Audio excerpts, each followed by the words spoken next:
에베소 2장 11절로 22절 말씀 봉독합니다. 그러므로 생각하라. 너희는 그때 육체는 이방인이요 손으로 육체에 행한 할례를 받은 무리라 칭하는 자들로부터 할례를 받지 않은 무리라 칭함을 받는 자들이라. 그때 너희는 그리스도 밖에 있었고 이스라엘 나라 밖의 사람이라.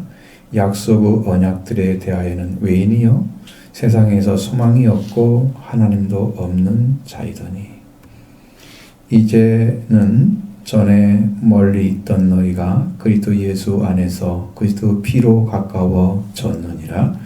그는 우리의 화평이신지라. 둘로 하나를 만드사 원수된 것 곧 중간에 막힌 담을 자기 육체로 하시고 법조문으로 된 계명의 율법을 폐하셨으니 이는 이 둘로 자기 안에서 한 세 사람을 지어 화평하게 하시고 또 십자가로 이 둘을 한 몸으로 하나님과 화목하게 하려 하심이라. 원수된 것을 십자가로 소멸하시고 또 오셔서 먼 데 있는 너희에게 평안을 전하시고 가까운 데 있는 너희 자들에게 평안을 전하셨으니 이는 그로 말미암아 우리들이 한 성령 안에서 아버지께 나아감을 얻게 하려 하심이라. 그러므로 이제부터 너희는 외인도 아니요 나그네도 아니요 오직 성도들과 동일한 시민이요 하나님의 권속이라. 너희는 사도들과 선지자들 터 위에 세우심을 입은 자라. 그리스도 예수께서 친히 모퉁이 돌이 되셨느니라. 그의 안에서 건물마다 서로 연결하여 주 안에서 성전이 되어가고 너희도 성령 안에서 하나님이 거하실 처소가 되기 위하여 그리스도 예수 안에서 함께 지어져 가느니라. 아멘. 지금 우리가 봐야 할 것이 뭐냐? 우리는 지금 무엇을 보아야 하느냐? 그렇죠? 우리는 우리를 허물과 죄로 죽었던 이를 살리신 분을 봐야 됩니다. 그가 우리를 허물과 죄 가운데 살았던 우리는 죽었던 우리를 살려주셨습니다. 또 일으켜 세우시고 그리스도 안에서 하늘에 앉히셨습니다. 이 말씀이 아주 묘한 진리가 들어있어요. 나중에 시간이 되시면 말씀 드리긴 힘들 것 같은데 또 그리스도 안에서 볼 수 있어야 됩니다. 이것을. 그리고 이것은 다 은혜로 이루어진 것이다. 이것도 봐야 됩니다. 우리는 우리를 위해서 주신 그것을 직시하고 그것을 받고 또 그것으로 살고 그걸 목표로 삼고 우리의 삶에 하루하루를 살아가는 것. 이게 크리스찬의 삶입니다. 거기에 딱 매진하지 않으면 우리가 길을 잃기 쉽고요. 흔들리기 쉽고 또 약간은 이제 요동할 수도 있는 그런 신앙이 되는 거죠. 우리가 하나님이 우리에게 보여주신 것을 보지 못하는 영적인 눈문자에서 벗어나서 이제는 무지함에서 나와서 밝게 보고 살아가는 그런 시점에 와 있습니다. 우리는 예전부터 눈이 안 보여서 잘 몰랐어요. 못 보여. 지금 잘 모르겠어요. 그렇게 할 시간이 아니에요. 안 보이면 문을 열어달라고 소경이 예수님 만나러 왔던 사람처럼 달려가야죠. 모른다고 지금도 그러고 있으면 안 되죠. 여러분 지금 일어날 때가 됐습니다. 성도 여러분 이제는 더 이상 주저앉아 있으면 안 됩니다. 일어나야 합니다. 아멘. 지금입니다. 아멘. 하나님은 때를 주십니다. 기회를 잊지 마시기 바랍니다. 아멘. 아무에게나 기회를 주는 것이 아니고 아무 때나 기회가 아닌 거예요. 하나님 은혜로 구원을 받게 되고 사람은 사람으로 온 구원이 아닙니다. 왜 그러냐면 많은 사람들이 이렇게 살아라 저렇게 살아라 가르칩니다. 그러니까 인본주의죠. 골짜기에다가 인본주의를 만들어 놓고 사망 안에 살아가는데 그걸 조금 살면 구원을 받은 것처럼 착각하게 만드는 거죠. 그리스도가 사망에서 끄집어내지 않으면 우리는 구원되지 않은 것입니다. 그건 다 가짜예요. 두 개 들어보니까 뭐 이렇게 살면 된다 이렇게 살면 된대. 이건 다 교훈에 불과한 겁니다. 여러분을 살리는 능력이 아니에요. 구원은 오직 하나님의 은혜로만 왔습니다. 은혜로 왔습니다. 올 때부터. 그리고 받는 자도 그렇게 받게 되어 있습니다. 그 은혜를 받고 구원받은 자의 작품이 완전하게 되는 게 거듭난 거죠. 하나님의 형상이 이루어진 것입니다. 하나님의 완성된 작품입니다. 그 완성 작품이란 뭐냐면 재창조물을 말하는 거예요. 하나님 창조하셨는데 지금 죄인 돼서 실패했죠? 실패한 우리가 다시 그리스도를 통해서 창조된 거죠. 재창조죠. 버릴 수는 없으니까 다시 그걸 고쳐갖고 쓰는 거예요. 재창조물인 우리가 새로운 생명을 얻은 하나님의 작품은 그리스도 예수 안에서 선한 일을 위해서 그렇게 창조되신 거예요. 다시 창조하신 거예요. 이렇게 새롭게 창조자, 오늘 우리가 그런 사람입니다. 그리스도 안에서 창조된 것입니다. 이렇게 하기로 하나님이 미리 준비해 놓고 우리가 그 길을 걸어가게, 그렇게 다니게 만들어 놓으신 거예요. 우리는 그 길을 걸어가야 됩니다. 그런데 생각할 것이 있습니다. 뭘 생각했냐? 뭘 기억해야 되느냐? 이 은혜가 오기 전에 우리는 어떤 삶을 살았는지 그것을 기억해야 된다는 거예요. 우리의 삶의 조건은 무엇이었는지. 이 말씀을 보면서 제 심령이 아주 놀랍게도 우리가 이런 자리에 있었어? 그게 그 말씀을 종합해 보면 우리는 구원받을 여지가 전혀 없는 자리에 서 있었습니다. 그런데 구원을 주신 거예요. 아멘. 전혀 없었습니다. 그게 은혜예요. 그 자리가 어떤 삶을 살고 있는지 그걸 기억하라고 말씀하시는 거죠. 자, 먼저 보겠습니다. 11절 12절 같이 봅니다.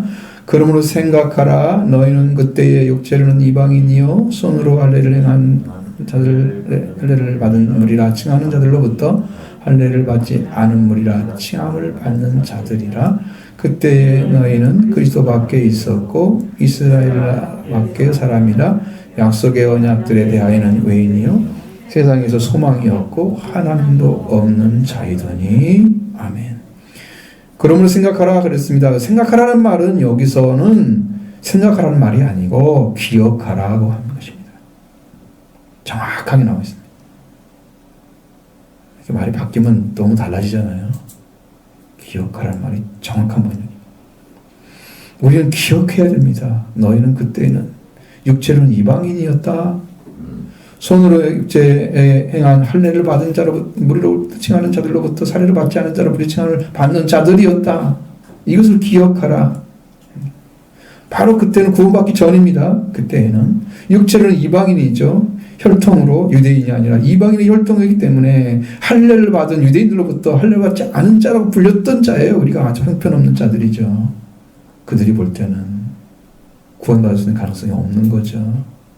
하나님이 돌아올 수 있는 길이 없는 거죠. 그리고 구원받을 수 있는 가능성이 혈통적으로 없는 자들이었다. 너희들은 그것을 기억하라는 거죠. 뿐만 아니라 너는 그때는 그리스도 밖에 있었고 이스라엘 사람의 밖의 사람이라고 말씀하십니다. 언약의 약속의 언약들에 대해서는 외인이고 세상에서 소망이 없고 하나님도 없는 자였다. 즉 구원받기 전에는 여러분 그리스도가 구원자잖아요. 근데 그리스도가 없잖아요. 구원받기 전이니까. 그러니까 여러분 하나님의 아들입니까? 여러분 내가 왜 아들이 되죠? 그리스도가 없는데 어떻게 아들이 돼요? 기름 부음 받은 자잖아요. 그리스도가. 예수 그리스도는 하나님의 아들과 왕으로 오셨습니다. 그 교회의 기름 부음으로 우리를 왕과 아들과 왕의 자리에 세우시기 위해서 오신 거예요. 그러나 우리는 구원받기 전이기 때문에 그리스도 밖에 있었습니다. 아들도 아니고 왕도 아닌 죄인 가운데 살고 있었던 거죠. 또 이스라엘 나라 밖의 사람입니다. 이스라엘은 특권적인 위치에 밖에 존재하고 있었습니다. 이스라엘이라고는 치워진 하나님의 특권이 있죠. 거기에 밖에 있는 사람이에요. 그런데 하나님은 그 약속은 패하지 않기 때문에 이스라엘의 역사로 돌아왔잖아요. 역사 안에서 다시 회복됐잖아요. 버림받지 않았죠? 우리는 그거 없잖아요. 우리는 이런 특권을 받을 수 있는 자리에 있지 않았다. 약속의 언약들에 대해서는 외인이었습니다. 우리는 구약의 약속된 언약들에 대해서 분리된 상태에 놓여 있었습니다. 들어본 적도 없는 이야기들이죠. 전부. 우린 구약의 약속의 언약을 받은 적이 없습니다. 그러니까 그러한 구원을 받아야 할 그리스도가 필요한지도 몰랐습니다. 그게 뭔지, 그게 뭐예요? 어떻게 못해야 돼요? 뭐예요? 들은 적도 없는 이야기죠. 약속에 대해서는 아무 상관이 없는 자들 중에 있었다는 걸 기억해보라 말이죠. 세상에서는 소망이 없는 자들이었습니다. 우리에게는 세상에서 죽음의 공포로부터 해방을 주고 안위를 주는 그런 소망이 전혀 없었습니다. 죽음을 이길 수 있는 길이 없었던 거죠. 불신자들이 가지는 소망은 세상에서 말하는 학자들이 있어요. 그럼 이렇게 살면 저렇게 살면 되고 가르치죠. 그게 길인 것처럼 맞지. 그러나 세상의 죽음의 공포에서 해방되고 안위를 주는 말씀은 아닙니다. 소망이 없는 거죠. 이걸 기억하라는 거예요. 또 하나님도 없는 자였습니다. 천지 창조하신, 천지 만물을 창조하신 하나님, 그 하나님을 타락한 인간, 하나님을 향해서 타락한 인간이 그래서 다시 창조하기 위해서 예수 그리스도 보내셔서 우리를 재창조하신 그 하나님이 없었습니다. 아예 없었던 거죠. 이렇게 따지면요, 우리는 이스라엘 백성에 비해서 구원받을 자격 조건들이 아무것도 없었습니다. 그런데 하나님이 구원을 주신 거예요. 이것이 은혜라고 하는 것입니다. 우리는 이렇게 이전부터 철저하게 분리되어 있었고 구원을 주신 그리스도밖에 살고 있었고 이스라엘 특권을 갖는 위치에 있지 않고 구약의 언약에 들에서는 분리되어 있었고 세상에서는 죽음으로 공포로부터 해방을 주고 안위를 주는 소망도 없었고 창조주 하나님도 몰라 재창조 하나님도 없는 죄인이라는 사실을 기억하라는 것입니다. 아멘. 이름에도 불구하고 그를 구원했다. 아멘. 우리가 하나님을 알 때 그리스도의 속죄를 통해 그치는 그 은혜가 얼마나 큰가를 여러분 알아야 된다는 거예요. 이것을 모르니까 충성스러운 믿음을 가지지 못하고 무덤도 많고 기대도 없는 상태에 머무는 믿음을 가지고 살아갑니다. 이제 일어나야 합니다. 이제 구원을 봐야 됩니다. 고개를 들고 말씀에 집중해 들으시길 바랍니다. 이렇게 있었던 우리에게 이제 큰 은혜를 베풀어 주셨다고 말씀하고 있습니다. 13절 말씀 보십니다. 이제는 전에 멀리 있던 너희가 그리스도 예수 안에서 그리스도의 피로 가까워졌느니라. 아멘. 이제 가까워졌다. 전에는 멀리 있었다. 전에는 멀리 있었고 이제는 가까워졌다. 전에는 멀리 있었습니다. 왜? 이게 뭐냐면 멀리 있다는 것은 기간이 시간적으로 오래됐다는 의미인 거예요. 그런 의미도 들어있단 말이죠. 이 말에는 시간적으로 오래됐다. 멀리 있었다는 거. 구원받는 못한 사람들이 여러분 우리 인류 전체를 보면은 몇천 년 이렇게 얘기하지만 사실적으로 말하면 여러분들은 멀리 있을 필요 있지도 않아요. 왜? 여러분 태어나서 80년, 90년이면 다 가잖아요. 예를 들면. 그러니까 멀리 갈 시간도 없어요. 그러니까 시간적인 게 아니야. 이건 거리를 말하는 거예요. 멀리. 하나님의 사이가 사람과 하나님 사이가 너무 멀리 떨어져서 이게 음성을 들려주셔도 우리는 듣지 못하는 자리까지 멀리 떨어져 있어요. 아무것도 하나님과 통화할 수 없는 자리가 떨어져 있어요. 그래서 죽은 거예요, 지금. 공간적으로. 하나님의 삶과 사람 사이가 너무 떨어져서 타락해서 멸망을 받은 자리 서 있는 거예요. 근데 하나님과 관계가 가까워지게 되면 구원에 속하게 됩니다. 아멘. 죄인이 된 사람이 하나님과 관계를 가까이 하는 것은 하게 만드는 것은 그리스도 피밖에 없습니다. 그래서 이 피로 가까워지게 했다 그랬습니다. 이 피를 가지고 오신 분이 예수님이십니다. 이 예수님은 그리스도이십니다. 그리스도는 예수님이시고 이 예수 안에 있는 피가 우리를 가깝게 만들었다는 거예요. 그렇게 멀리 있었는데 음성도 들을 수가 없는 자리에 서 있었는데 하나님이 아무리 불러도 음성이 들리지 않는 자리에 서 있었는데 이제는 가까워서 부르기만으로 들을 수 있는 자리에 와 있다는 말이죠. 이게 속죄를 받은 축복이에요. 그 피가 하나님과 사람 관계 안에서 죄를 덮어주었습니다. 피는 우리 죄를 속해 주었습니다. 구약에서는 율법에 의해서 죄를 속죄하는 동물의 피 제사가 있었지요. 속죄제입니다. 신약에서는 완전한 속죄를 주신 예수 그리스도의 속죄의 피를 흘림으로써 주시는 속죄제 있습니다. 속죄제는 구약 율법에 따른 제사를 드림으로 죄의 속죄를 받은 은혜가 있었습니다. 그러나 항상 죄를 용서할 수가 없었던 거죠. 그 율법으로는 영원히 속죄가 되지 않았습니다. 영원한 속죄가 이루어지지 않았어요. 신약은 예수 그리스도의 피로 속죄를 이루는 십자가의 속죄는 완전한 제사로 단 한 번의 제사로 영원한 속죄를 이루어 주셨습니다. 그래서 속죄가 이제는 되니까 피로 되니까 이제는 저렇게 멀리 있던 사람들이 가까워진 거예요. 그것이 여러분이 예수 그리스도의 피로 받은 축복입니다. 할렐루야. 이게 왔어요. 지금 여기 자리에. 그래서 하나님의 음성이 들리는 거죠.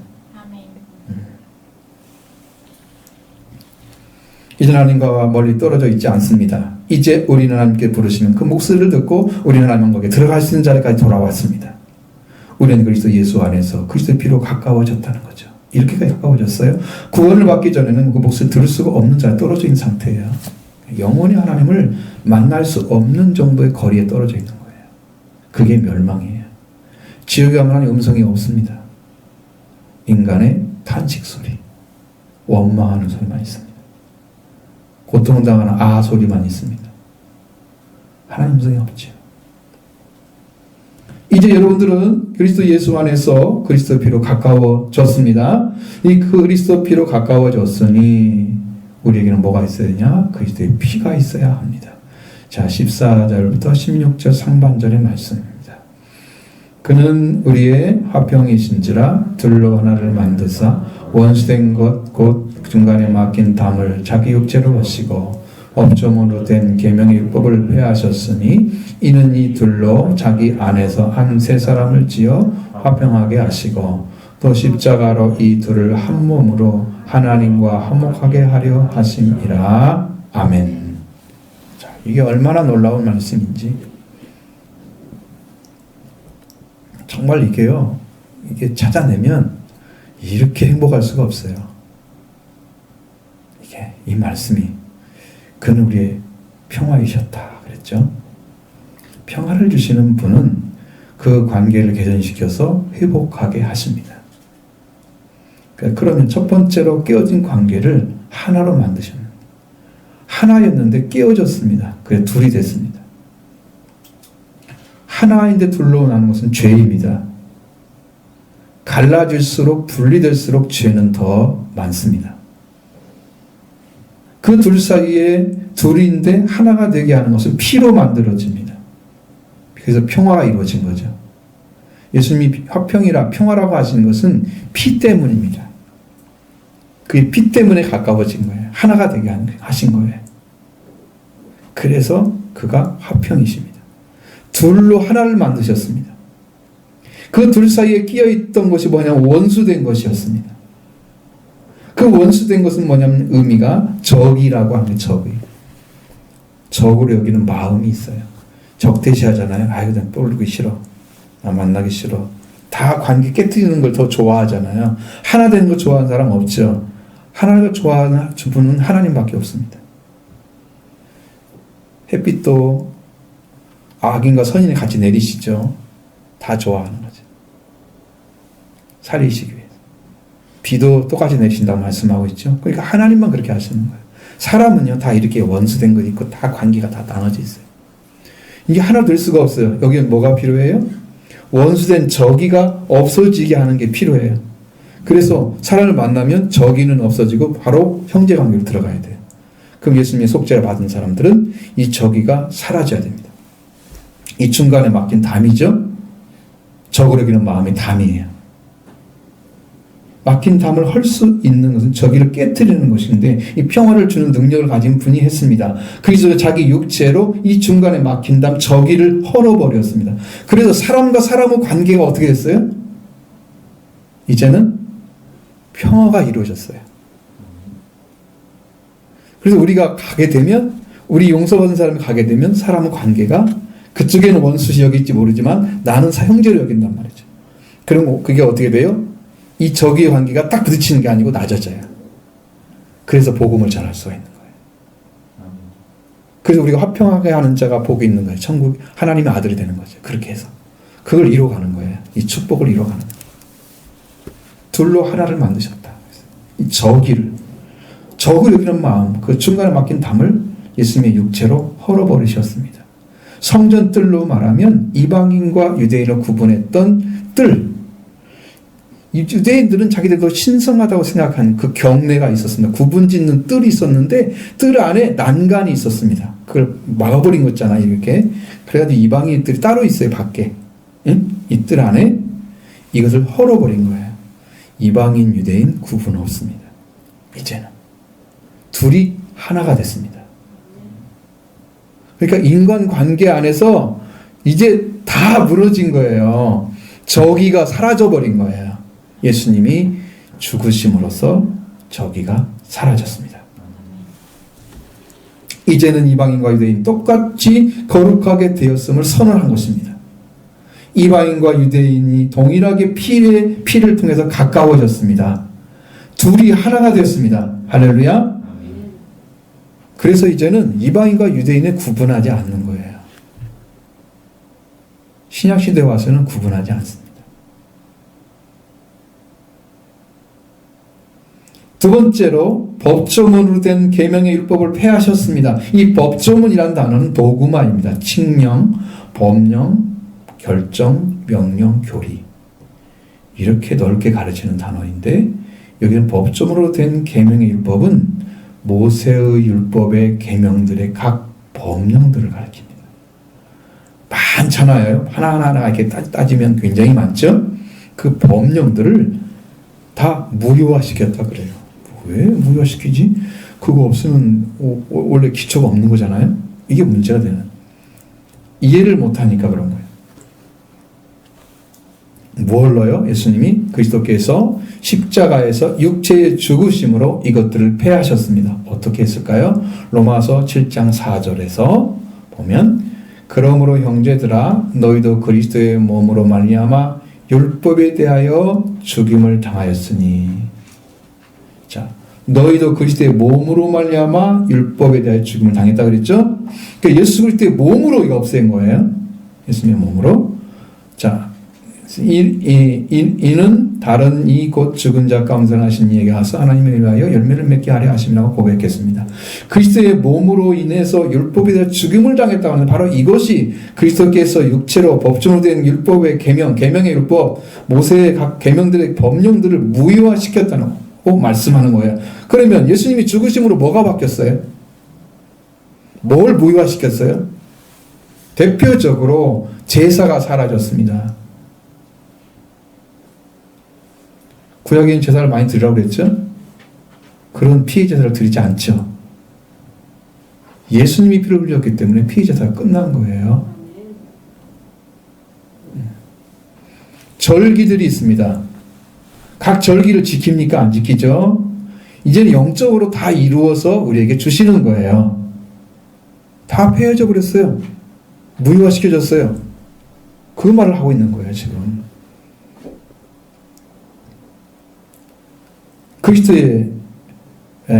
그리스도께서 모든 성경을 구약의 성경 기록된 성경을 다 이루셨기 때문에 그리스도 한 분이 이루신 십자가의 죽으심과 죽음에서 부활되심으로 말미암아 이것이 다 이루어졌습니다. 그러니까 그것이 없어야 된다는 게 아니라 이것이 여기서 이루어짐으로 인해서 이것이 기능할 필요가 없게 된 거예요. 할렐루야. 이 뜻을 못 알아들으니까 지금 제가 계속 예전에 해야 될 것은 너무 많았죠. 율법으로 너무 많았죠. 각 법령들이 많았죠. 그런데 이것들을 해야 될 필요가 없을 정도로 예수님 다 이루셔서 하나님의 구원이 완전하게 왔기 때문에 우리는 그걸 할 필요가 없게 만들어진 거예요. 십자가의 죽으심과 부활을 통해서. 그래서 사라져버린 거예요. 우리는 그걸 하지 않습니다. 이제는 말씀과 성령으로 들어가면 됩니다. 그 길을 열어놓으신 거예요. 무효화시켜놨습니다. 어떤 분들은 그걸 구약에 다 필요 없다 그러는데 그 말이 아니에요. 이 뜻이 아니었습니다. 저는 그걸 분명히 알았습니다. 너무 정확하게 중심에 딱 알아졌습니다. 확실해졌어요. 그 율법이 우리에게 주는 효과를 주지 못하게 정지할 수도 없는 거예요. 그거 안 했다 그래서. 왜? 그리스도 안에 이미 이루어졌기 때문에 그것이 할 필요가 없기 때문에 안 하는 거니까. 거기 다 이미 지금 그리스도 안에 들어갔으면 그거 다 하고 있는 거죠. 다 이루어진 거죠. 그러니까 안 해도 되는 것이죠. 그런 의미입니다. 구약을 무시하라 멸시하라 그런 의미가 아니에요. 무지하면 그렇게 됩니다. 무지하면. 구약과 신약을 구분하지 못해가지고. 자, 그러면 유대인들도 그리스도로 말미암아 이방인들도 그리스도로 말미암아 하나가 됐다. 이게 무슨 의미인지까지는 여러분은 아셔야 돼요. 둘이 하나가 됐다는 말은 저는 이게 유대인들이 가지고 있는 사상을 여러분이 정확하게 인지를 못하기 때문에 그들이 얼마나 이방인들을 무시하고 멸시했는지를 모르기 때문에 그들이 가지고 있는 상상을 못할 정도로 선민의식 강한데 그들과 하나님께서 그들과 이방인들이 하나 되게 만드신 것은 어마어마한 담을 푸신 거예요. 저기를 끄트려 버린 거예요. 짐승처럼 여겼던 그들의 마음이 사라진 거예요. 이방인들이 짐승이었던 그 사람들의 마음이 아니라 이제는 둘이 하나가 되게 했어. 유대인, 이방인이 구분이 없는 거예요. 이것이 새 사람인 거죠. 그 역사를 이루시기 위해서 이렇게 하나가 되게 하신 것은 그리스도 피로 가까워지게 하신 거예요. 이게 평화가 이루어진 상태입니다. 이방이라는 것과 유대라는 것은 옛사람을 일컫는 때 말할 때 쓰는 말이에요. 이제는 그런 말이 없어. 그래서 그리스도 안에서 한 새 사람을 창조하여 평화하게 하셨다. 이렇게 말씀하고 있는 거예요. 완전히 관계가 회복된 것입니다. 누구를 그렇게 했을까? 15절에 이 둘로 자기 안에서 한 새 사람을 창조하여 평화하게 하셨다. 그 말입니다. 둘입니다. 이제 유대인 이방인이라는 말 안 쓰지 아예 빼버렸죠. 그 이유가 바로 거기에 있는 거예요. 이젠 피로 가까워졌기 때문에 유대인들도 피로 가까워지고 이방인들도 피로 가까워져서 하나가 됐어요. 둘이 하나가 돼서 자기 안에서 하나가 만들었어. 예수 그리스도 한 분 안에서 하나가 되게 만들었습니다. 이 둘은 이방인과 유대인을 가리킵니다. 둘이 아니고 하나입니다. 그 이방인과 유대인은 저기는 사라지고 새 사람을 창조하셔서 화평하셨기 때문에 그리스도 안에서는 모두가 다 형제로 회복된 것입니다. 그래서 우리가 형제라고 부르는 거예요. 형제라고 부르는 게 나쁜 거예요? 잘못된 건가요? 이걸 깨닫지 못하면 형제라고 부르면 안 되겠죠? 이게 알아졌기 때문에 저는 형제라고 부릅니다. 맞습니다, 형제. 주님도 우리를 형제라고 부르잖아요. 부활되신 후에. 한 새 사람은 그리스도의 피로 말미암아 죄와 사망에서 해방되고 그는 이방인이라는 자도 유대인이라 부르는 자도 다 같이 평화가 이루어졌고 하나님께도 평화가 이루어져서 한 몸이 되게 하셨다. 자, 요즘 둘이 하나가 돼서 가는 거예요, 이제. 그리고 또 십자가로 이 둘을 한 몸으로 하나님과 화목하게 하시려고 했기 때문에 십자가에 주신 예수 그리스도로 육체로 적대시하는 마음을 헐어버리셨다. 예수님이 몸이 상함으로 죽음으로 그 평화를 이루어 주신 거예요. 그 원수된 마음이 사라져버리게 하신 거예요. 그 은혜를 베풀어 주신 거예요. 이미 거기서 끝나셨어요. 십자가에서 이 둘, 즉 유대인과 이방인을 한 몸으로 하나님과 화해하게 하셨다. 예수님이 십자가의 죽으심으로 이루어진 거예요. 여러분 받기만 하면 되는 거예요. 이 둘로 하나가 되게 하셔서 저 그리스도 안에서 재창조하셔서 하나님과 화해하게 하기 위해서 그렇게 하셨는데 그래서 이 세상에서 그리스도의 피가 있는 모든 사람은 저기는 예수님이 육체로 헐어버리셨기 때문에 사람과 사람은 다 평화가 이루어졌어요. 그리고는 하나님과는 화해가 이루어졌습니다. 우리 모두는 서로 평화를 이루었고 예수 그리스도의 숙제하심으로 하나님과 우리 안은 화해가 이루어졌습니다. 우리가 화해를 이룰 수 있는 정도의 사람인가요? 그리스도의 피가 있기 때문입니다. 예수님의 육체의 죽음 때문입니다. 저기를 십자가에서 소멸하셨으니 모든 사람이 평화를 가지고 한 아버지께 나가는 자격을 주려고 한 것입니다. 16절 하반절부터 18절 말씀 봅니다. 원수된 것을 십자가로 소멸하시고 또 오셔서 먼 데 있는 너에게 평화를 전하시고 가까운 데 있는 자들에게 평화를 전하셨으니 이는 그로 말미암아 우리 둘이 한 성령 안에서 아버지께 나아감을 얻게 하려 하심이라. 아멘. 14절에 원수된 것은 뭐라고 그랬어요? 적이라고 그랬죠. 그 적대시하는 마음, 자, 적으로 여기는 거죠. 사람이 사람을 대할 때는 그런 마음이 있습니다. 모르는 사람 만나면 어떻게 여러분 경계 많이 하죠? 난 모르니까요. 저 사람이 어떤 사람이지? 경계하죠. 그래 좀만 뭐 해도 안 받아들이죠. 싫어요. 이미 있다 이렇게 경계선을 막 가지고 있어요. 안 한다고. 자, 그런데 사람이 하나님을 대할 때는 저기가 더 큽니다. 왜 그럴까요? 관계가 끊어져 있기 때문입니다. 사람과 사람이 보이기 때문에 조금씩 가까워질 수 있죠. 저기는 사라집니다. 사람이 사귀게 되면. 그죠? 좋아할 수 있잖아요. 서로. 더 좋은 마음을 가질 수 있잖아요. 사람 관계는 보이기 때문에 조금씩 가까워질 수 있지만 죄인끼리 가까운 정으로 가까워지는 거지 하나님의 사랑 가까워지는 건 아니죠. 우리가 그리스도 안에 살면은 하나님의 사랑 가까워져야 되는 것이죠.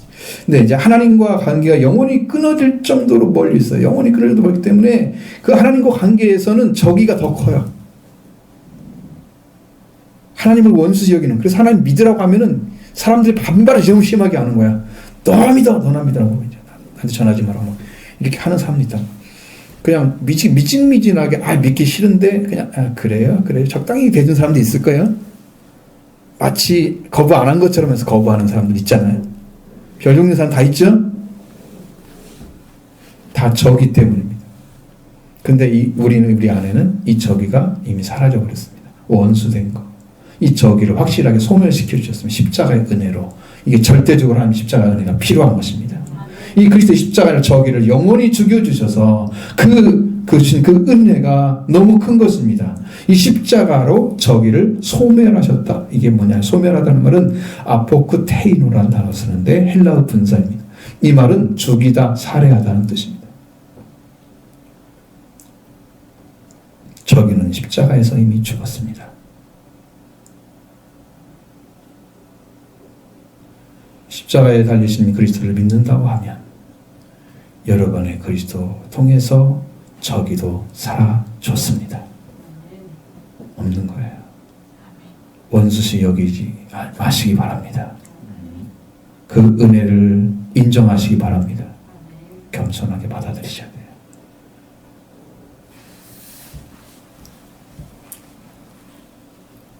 그래서 십자가에 못 박힌 그리스도를 믿는다면 여러분 이미 사람을 적으로 여기는 마음, 하나님을 적으로 여기는 마음은 이미 죽었기 때문에 사랑과 평화를 이루시고 하나님과 화해가 이루어지게 하셨습니다.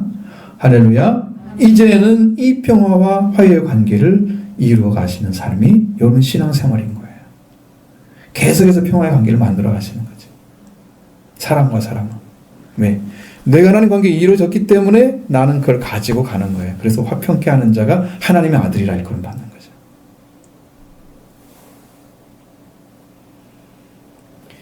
그러면 여러분 마음속에 뭐라고 생각해요? 난 그거 안 이루어졌는데요. 그래서 못하는데요? 당연히 못하죠. 근데 여러분 그리스도 믿고 있잖아요. 그리스도는 이루셨다고 말씀하잖아요. 그분으로 인해서 그분이 십자가에 죽으심으로 인해서 이미 이루어졌습니다. 그걸 받아들이시는 거예요, 여러분들. 그리고 은혜가 오면 여러분 마음에 그런 마음들이 사라져 버리는 거죠. 여기서 상처가 다 회복이 되는 거예요. 그 십자가는 죽음인데 예수님의 죽음이 여러분을 살게 하시는 거예요. 그는 상함으로 우리가 나음을 얻게 되는 거죠. 그가 십자가에 못 박힘으로 여러분이 평화의 관계가 회복되는 거죠. 예수님이 죽으셨기 때문에. 이 평화를 이루신 예수 그리스도, 부활되신 예수 그리스도로 말미암아 사랑과 하나님 관계가 평화와 화해가 이루어졌습니다. 그래서 누구나 한 형제로 하나님께는 한 아들들로 나아가게 하시는 거예요. 아버지께 나아가게 하시는 거죠. 또 오셔서 먼데 있는 너희에게 평화를, 가까이 있는 자들에게 평화를 전하셨다. 이게 뭡니까? 먼데 있는 이방인을 가리키는 거고 가까운 데는 유대인을 가리키는 거예요. 그러면 유대인과 이방인에게도 똑같은 복음을 전했다는 거예요. 이방인과 유대인에게 똑같은 복음을 전했다는 거예요. 그래서 하나가 되게 하시는 거예요. 이 평화를 가진 자들이 그로 말미암아 우리 둘, 이방인과 유대인이라 쓰지 않죠? 이제 우리 둘이라고 씁니다. 우리 둘이 성령, 한 성령 안에서 아버지께 나아감을 얻게 하셨다. 그러니까 유대인들도 만나면 형제가 되는 거죠. 이방인들도 만나면 형제가 되는 거죠.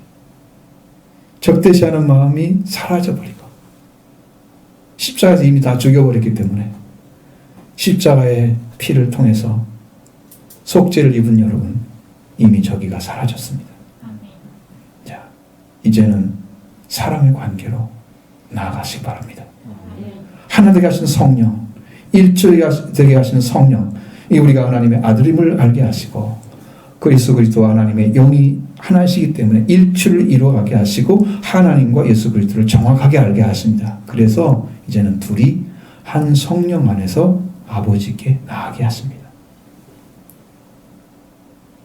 내 안에 그것이 와 있으면 내가 그렇게 살죠. 이제는 우리는 하나님에 대한 적이는 영원히 사라지고 이방인과 유대인과의 적이도 영원히 사라지고 영원히 형제를 이루시고 한 아버지께 나아가는 자로 우리를 세워주신 것입니다. 이것이 성령 안에서 이루어지는 거예요. 그래서 영원한 아버지 아들의 관계가 이루어진 줄로 믿습니다. 그래서 그때는 이렇게 된 때부터는 이제부터는 외인도 아니고 나그네도 아니고 성도들과 동일한 동료 시민이 되는 거죠. 같이 보입니다. 19절 보겠습니다. 그러므로 이제는 너희는 외인도 아니요 나그네도 아니요 오직 성도들과 동일한 시민이요 하나님의 권속이라. 아멘. 자, 이러므로 이제부터는 이런 말씀을 보는데 여기서는 그래서 그런 까닭에 너희는 이렇게 돼 있어요. 언어로 보면 어때요? 이게 바로 더 잘 들어오죠. 그래서 그런 까닭에 너희는 외인도 아니에요. 딱 해보세요. 딱 들어오죠. 외국인 아니야 이제. 사람들이 막 외국인 그러면 이방인이잖아요. 아니라는 거예요. 왜? 지금 누구한테 이 서신을 보내고 있어요? 에베소잖아요. 유대인들 아니죠? 이방인 맞죠? 그러니까 너희 외국인 아니야. 너희는 거류자도 아니야. 있다가 다시 나가는 거류자. 나그네라고 표현되어 있어요. 영원히 거할 사람들이지 영원히 거하지 않는 나그네가 아니란 말이에요. 이 땅에서만 나그네인 거죠. 하나님 나라에 속했으면 그 나라에 속해서 그리스도 안에서 이미 하늘에 앉혀져 있는 사람들은 이 나그네가 아니야. 이미 거기에 정지해서 살고 있는 거예요. 살고 있는 거예요. 그게 거류자. 거기 있다가 다시 떠나가는 사람들은 아니란 말이죠. 어떤 곳에 임시로 머물러 사는 자가 아니다 그 말이에요. 도리어 성도들과 동일한 시민이다. 도리어 우리는 거룩한 자들과 동료 시민이 됐다. 하나님께서 받아주신 거룩한 자들과 동료 시민이 돼서 하늘의 시민권자가 됐다. 아, 이건 너무 감격스러운 것입니다.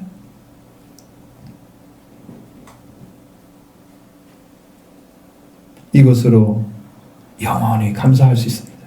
아멘. 내가 이런 사람이 됐구나. 우리 하나님의 권속이라고 말씀하십니다. 하나님의 가정에 속한 자. 이제는 하나님의 가족이 됐습니다. 하나님은 가족은 하나님과 같은 신적인 관계에 들어간 자들입니다. 이건 초막절을 가리키는 거예요. 보통 영적인 위치가 아니에요, 이거죠. 이렇게 온전한 말씀이 누구에게로 왔습니까? 사도들과 선지자로부터 전해져 온 거예요.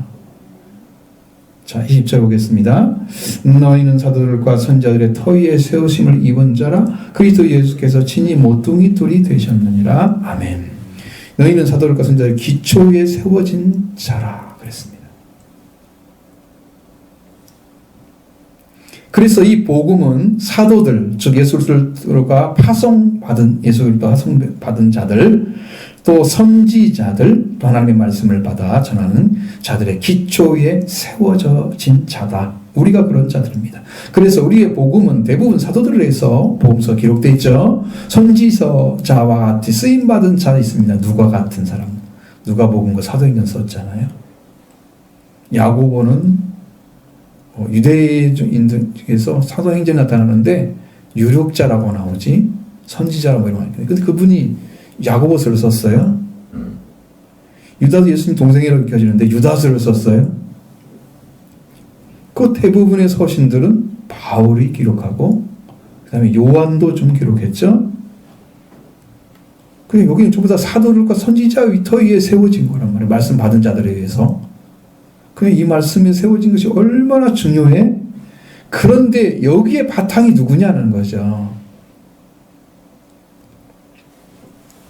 자, 우리 예수 그리스도께서 행하신 것과 그 말씀과 그 이루신 것을 복음서, 서신서, 사도행전 기록, 계시로 쓰게 하신 자를 통해서 믿음을 가지고 구원을 받는 길을 걸어가는 거예요. 우리 사도들과 선지자 터 위에 세우심을 입었습니다. 말씀을 읽고 믿음으로 받아서 그 말씀이 소화되면 말씀이 이루어져요. 구원이 이루어지는 것입니다. 왜? 그 말씀을 통해서요, 거듭난 자들이 많아요. 서신서 통해서, 바울이 쓴 서신도 통해서 구원받은 사람이 많아요. 어거스틴도 받았잖아요.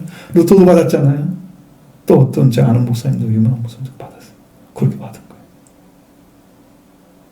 그 말씀을 읽다가, 주님의 은혜가 막 강력하게 임하신 거예요. 그 말씀이 이루어졌어요. 구원이 온 거예요. 할렐루야. 그게 사도들과 선지자들이 지금 전해준 거예요. 그런데 여기에 이제 중요한 의미가 있죠. 여기서 그리스도께서 친히 모퉁이 되셨다. 이 말씀이 뭘까? 네, 여기서는 모퉁이 돌은 건물의 기초를 놓은 돌입니다. 이사야 28장 16절에 기록된 말씀을 지금 여기서 가져온 거예요. 모퉁이 되셨다. 하는 것은 바로 이 돌입니다. 그러므로 주 여호와께서 이같이 이르시되 보라 내가 한 돌을 시온의 기초로 두어 기초로 삼았나니. 이 돌입니다. 시험한 돌, 곧 시험한 돌이요 귀하고 견고한 기초돌이라 그것을 믿는 이는 다급하게 되지 아니하리로다. 여기서는 한 돌을 시온에 두시고 그 돌로 기초를 삼으셨다. 그 돌이 시험한 돌이고 귀하고 견고한 기초돌이었다. 이 사도들과 선지자들의 터에 그들이 터가 되어줬는데 우리에게 그들의 터가 되신 분이 예수 그리스도라는 얘기를 지금 하고 있는 거예요.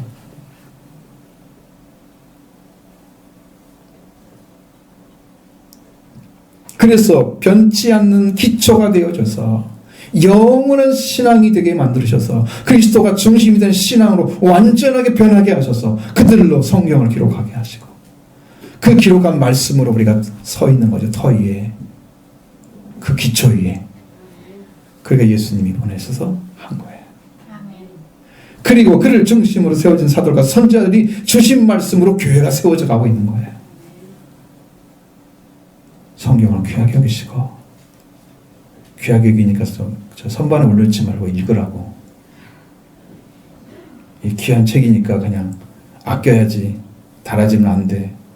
여러분 신발 사놓고 새 신발을 신고 한 신발만 신는 사람 있잖아. 아까워가지고 언제 신으려고 샀어? 빨리 좀 신으려고 산 거 아닌가? 나는 바로 바꿔 신을 텐데 가주자 말자. 응? 이 좋은 말씀들 여러분 읽고 또 읽어서 성경은 달아져도 괜찮잖아. 사면 되니까. 여러분 머리가 비면 안 되잖아. 마음이 비면 안 되잖아. 이게 더 중요한데 언제 읽으려고 그걸 아껴놔요? 이 땅에 남구가 하면 다 불태워지죠. 남아있겠어요? 언젠간 다 사라지죠. 여러분 심령에 있기를 원합니다. 자, 그래서 우리는 그를 통해서 성장하고 자라고 함께 지어져 가는 것입니다. 21절 22절의 말씀 보겠습니다. 그 안에서 건물마다 서로 연결하여 주 안에서 성전이 되어가고 너희도 성령 안에서 하나님이 거하실 처소가 되기 위하여 그리스도 예수 안에서 함께 지어져 가느니라. 아멘. 그 안에서 자꾸 쓰잖아요. 그 안에서. 그 안에서 이 말은 건물의 기초이신 예수 안에서입니다. 가장 기본적인 건축물의 기초, 신앙을 가진 생명의 공동체의 기초가 바로 예수 그리스도이십니다. 그래서 신앙을 시작할 때는 그 안에서 시작해야 됩니다. 그러니까 그 안에서 들어가는 게 뭔가를 모르니까 지금 회개를 통해서 들어가는 거잖아요. 회개를 통해서 그 안에 들어가야 비로소 이제 그 안에서 건물이 되어져서 이제 일치를 이뤄가는 삶이 시작되는 것이고 성장하는 삶이 시작되는 것이고 여기서 하나님이 거처가 만들어지는 성령 안에서 성장하는 교회가 되어져 가는 거예요. 이게 회개를 통해 들어가시는 것입니다. 그 안에 들어가는 길은. 그리스도를 만나서 속죄와 부활을 받으십시오. 그리고 그 안에서 주시는 은혜로 생명을 얻으십시오. 그 다음에 우리 한 사람 한 사람이 건물이 됩니다. 건물이라는 의미는 지어진 것이라는 뜻이죠. 지어졌다는 거예요. 어떻게? 하나님이 제일 먼저 창조하셨죠. 그 다음에 타락하니까 제2의 창조가 있었죠. 그리스도로 창조됐죠. 건물이 됐습니다. 우리가 세워진 자가 됐어요. 이 건물이라는 말은 오이고도메 라는 말인데 오이고스라는 단어는 집, 거처를 뜻하는 말이고 데모라는 말은 세우다, 짓다를 의미하는 단어입니다. 이 두 가지 합성어가 집을 세우다, 세워진 집을 말합니다. 세워진 것 이렇게 말하기도 해요. 그래서 그런 말을 건물이라는 말로 바꿔놓은 거예요. 세워진 것을 말합니다. 이 건축행위와 과정을 말하고 있습니다. 이 건물이라는 말은 세워진 것. 이 누가 세웠나요? 우리를 그리스도께서 세우셨죠? 세워졌습니다. 그래서 그가 운영하는 집이 됐습니다. 우리가 성전이죠. 거룩한 성전. 건물마다 서로 연결해서 주 안에서 성전이 되어간다. 이게요, 여러분 성경이 정말 해석을 잘못해놔가지고 이게 다 막혔어요. 저는 이 말을 이해를 못하겠어요. 되어간다는 말이 너무 답답해가지고 이게 도대체 무슨 말인가? 성전이 되어간다? 처음부터 성전이 아닌데 어떻게 되어가고 있어요? 성전이 아니면 못 들어오죠. 그 안에. 그 안에 들어왔으면 이 성전이죠. 안 들어오면 성전이 아니죠. 그 안에서 시작됐는데 이렇게 단어가 안 맞으니까 내가 좀 찾아봤는데 이것은 그런 의미가 아니에요. 이 모든 물건, 모든 건물이 서로 연결하는 것은 피와 성령과 말씀으로 연결됩니다. 그리고 이 건물을 그리스도 안에서 지음받은 자들마다 피와 성령과 말씀으로 연결되어서 주 안에서 성전이 되어간다고 하는데 이 주 안에서 성전이 되어간다는 말이 무슨 말? 서로 연결하여, 여기서는 이 말씀 먼저 드립니다. 서로 연결한다는 말은 이게 굉장히 중요한 말씀입니다. 시나르 몰로게오라는 단어는 함께 짜 맞추다. 그것도 중요한 단어는 함께 밀접하게 결합하다. 그러니까 살아있는 생명체로서 건물의 활동, 세워진 것으로서 활동하는데 함께 밀접하게 결합되어 있는 거예요. 여러분 보세요. 여러분의 팔이 붙을 듯 말 듯하게 있으면 이게 제대로 제 팔 역할을 해요, 안 해요? 이것은 떨어진 거나 마찬가지죠. 이게 가까이 있다고 된 거 아니죠. 결합이 되어야 한 몸이죠. 그와 똑같아. 여러분들도 예수 그리스도를 중심으로 한 몸이 되어져야만 되는 거예요. 밀접하게 결합이 되어 있어야 돼요. 영적으로. 그게 주 안에서 서로 연결돼. 이게 연결된 말이 그런 말이에요. 그러니까 여기에는 뭐가 포함되어 있어요? 함께 이제 결합하는 것은 영적으로 교제하고 영적으로 하나 되는 그 결합을 말하고 있는 거예요.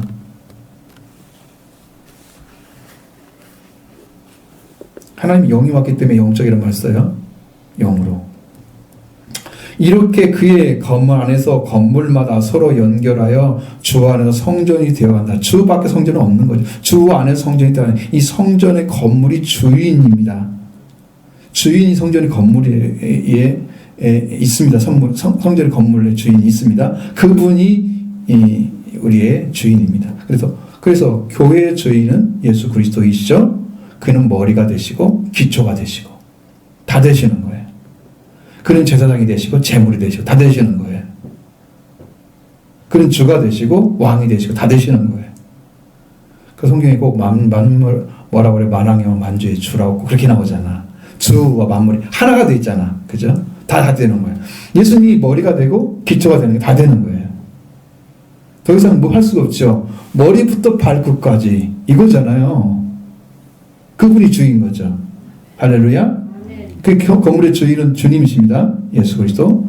주 안에서 성전이 되어간다는 말은 무슨 말일까? 되어가다는 말은 헬라어 단어는 아욱사노라는 단어를 씁니다. 이게 되어간다는 의미가 아니고 자라게 하다, 성장하다, 증가하다 그런 말. 주 안에서 성전이 되는 것이 아니라 주 안에서 성전이 자라간다는 말입니다. 할렐루야. 여러분도 말씀으로 영적 부흥이 오면 하나가 돼서 우리 가운데 이게 하나가 되어주는 거예요. 그래서 자라가는 거예요. 그럼 이 사람도 이 사람에 의해서 또 다른 사람이 성전이 되어가서 사람이 나타나가지고 또 이 사람이 하나가 되어지면 또 자랐죠. 여러분도 한 사람 한 사람이 영적으로 자라면 여기 영적 부흥이 오겠죠.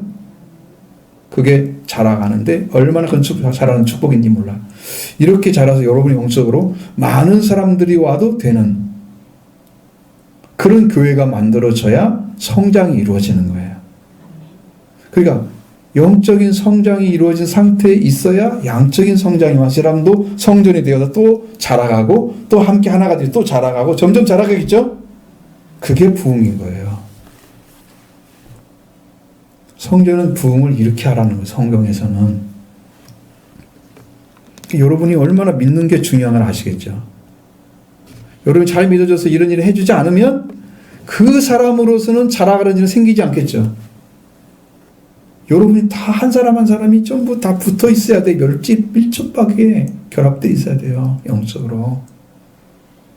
그런데 우리 보면 다 나눠져 있어. 그냥 다 찢어져 있어.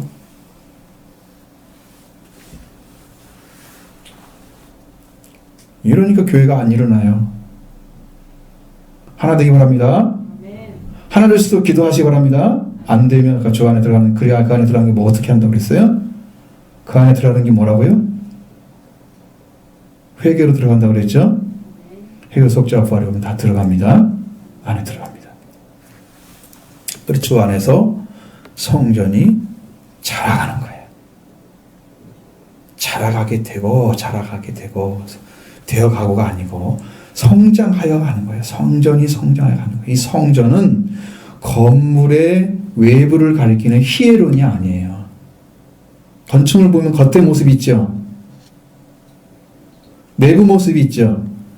여러분은 어떤 집을 갈 때 어떤 게 더 중요한가요? 겉모습이 더 중요한가요? 내부가 더 중요하죠. 내부는 가서 들어가면 살만하네. 그럼 외부 보죠. 외부는 가서 봤는데 너무 좋은데 내부가 형편없어. 이건 아니잖아요. 살 수가 없잖아요. 들어가 사는 삶이 진짜 삶은 안에서 삶이지 밖의 삶이 아니잖아. 내가 보는 거 좋아라고 지금 집 짓는 거야? 성도들이 겉모습만 멋지게 하고 다니는 사람도 있어요. 이게 히에론 성도예요. 그래서 자기가 성전인 줄 알아.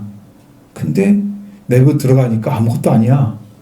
왜 이렇게 더럽고 추하고 그냥 성품이 하나도 안 바뀌고 인간적인 모습만 그대로 가지고 있는 그런 인간적인 모습.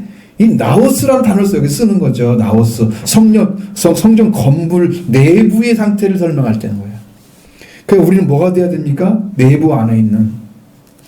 성전은 뭐가 있습니까? 외적인 모습이 아니고 내적인 모습입니다. 성전은 떡상과 황금 등대와 분향단과 법궤위와 법궤위에 속죄소가 있잖아요.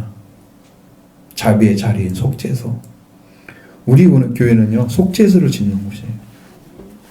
이게 지어가는 거예요, 그렇게. 이루어가는 거예요. 여러분 하나도 안 기쁘죠? 그런 말 해도 남의 일이죠. 자, 이 성장에 가는데 밀접하게 그렇게 하는 그 역사를 누가 하느냐? 성령이 하시는 거예요. 성령이 오시면. 하나를 되게 해서 마음을 다 바꾸시고, 이렇게 일치를 시키시고, 이렇게 잘못된 생각도 바꾸게 하시고, 이렇게 성령께서 하나하나 다 해서 이게 일치를 이루도록 하시는 거예요. 할렐루야. 열심히 성경 안 읽으면 이렇게 안 들려요, 소리가. 말씀이. 무슨 말인지 못 알아듣잖아, 지금. 성령은요, 우리를 하나가 되게 하십니다. 에베소 4장 3절에 성령의 매는 줄로 성령이 하나 되신 것을 힘써 지키라. 성령을 하나 되게 하시는 거예요. 계속 하나 되게 하시는 거예요. 평화의 맨 줄, 평화로 만들어지는 줄이 있어요. 서로 관계가 만들어지잖아요. 너도 평화 이뤘어. 예수님 통해서 나도 평화 이뤘어. 그럼 평화가 됐죠. 저기가 사라졌으니까 이 관계가 만들어졌잖아요. 이 관계를 계속 지켜가는 방법이 뭐라고요? 성령이 하나 되게 하신 거예요. 할렐루야. 여러분 안에 들어오면 되죠. 예수 그리스도가. 바로 치료가 됩니다. 회복도 이루어집니다. 그리고 일치에 이렇게 성령이 역사하십니다. 그걸 힘써 지키라고 말씀하시죠. 이 하나된 관계 안에서 성장해가는 동력은 하나님 말씀과 예수의 피를 통해서 영적인 교제와 사랑과 연합으로 인해서 성장해가는 거예요. 그냥 되는 게 아무것도 없어요. 다 주님을 통해서 오시고 성령을 통해서 오시는 거예요. 그래서 너희도 성령 안에서 하나님의 관처소가 되기 위하여 그리스도 예수 안에서 지어져 간다고 말씀하고 있습니다. 이건 그 앞에서는 너희도가 또 나오는데 또 너희도 이렇게 나오니까 난 정말 이게 무슨 말인가 이해가 안 돼가지고, 그래서 이게 지금 이 말씀을 어떻게 이해를 해야 되지? 하고 봤더니 그 말이 뭔 말이냐면, 너희와 도가 한 단어가 아닌 또 다른 단어예요. 너희라는 말과 도가. 너희들이 또한 이런 말입니다. 성령 안에서. 그럼 맞죠?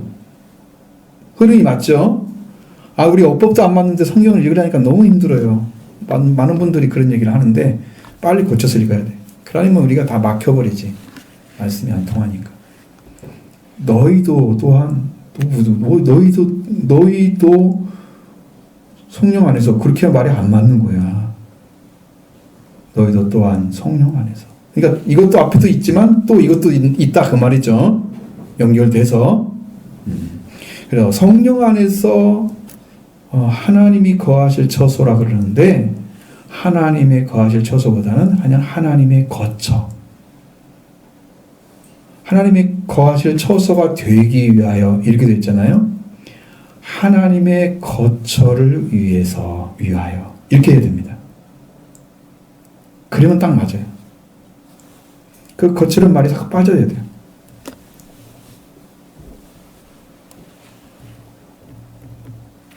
그리스도 예수 안에서 함께 지어지고 있느니라. 지금 현재 그렇게 진행되고 있다 그 말입니다. 너희들이 또한 성령 안에서 하나님의 거처를 위하여. 그럼 어디 하나님 거처를 하시나요? 우리가 성전이 되어서 평화의 관계에서 점점 자라가는 그곳에 성령께서 우리를 일치를 이루시죠. 그 안에 하나님의 거처가 되는 거예요. 하나님 거처. 우리도 한 사람 한 사람이 이 믿음을 가지고 다 서 있으면 여기 하나님이 계시는 거처가 되는 거예요. 영이시기 때문에 모습을 가지고 오지 않아요. 21절에 그리스도 안에서, 22절에 성령 안에서, 그 안에서니까 그리스도 안에서잖아요. 그렇죠? 그 다음에 22절엔 성령 안에서. 이렇게 안에서라는 단어는 한계를 가리키는 전치사입니다. 한계. 멈추는 거죠. 그 밖에는 안 되고 요 안에 들어와야 된다. 그 말이죠. 한계. 자, 우리 성전의 성장은 결코 사람에게서 있는 것이 아니다. 아니라 하나님께 있다. 그리스도 예수 안에서 함께 지어져 가고 있다. 이게 우리 교회가 되기를 원합니다.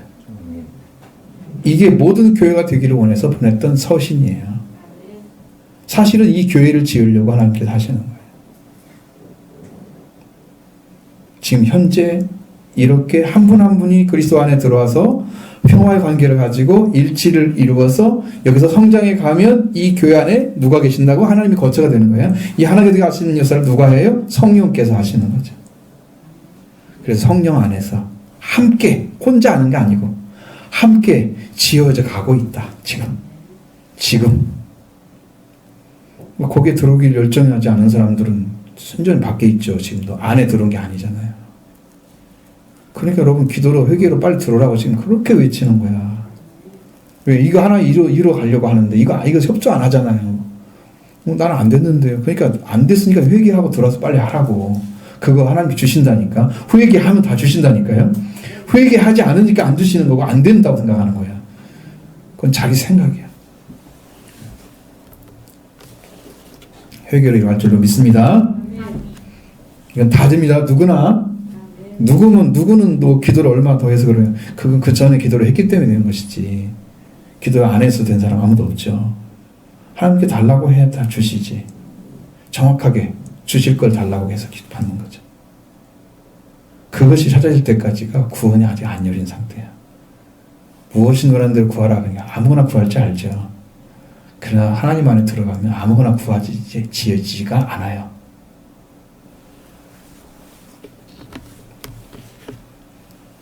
우리는 지금 그 하나님의 거처를 위해서 너희가 또한 성령 안에서 하나님의 거처를 위하여 그리스도 예수 안에서 함께 지어져 가고 있다. 지금 있습니다. 그렇게 합니다. 우리 교회는 이 속죄서를 이루기 위해서 완전한 속죄와 부활을 이루어서 하나님 뜻을 이루어가는 일을 행하려고 하는 거예요. 하나 되시기 바랍니다. 협조하시기 바랍니다. 기도하고 함께 나가셔야 됩니다. 이렇게 해서 하나님의 뜻이 이루어지는 교회로, 마지막 때 사용하시는 교회로 이렇게 하나님께서 세워지게 해 주실 것을 믿습니다.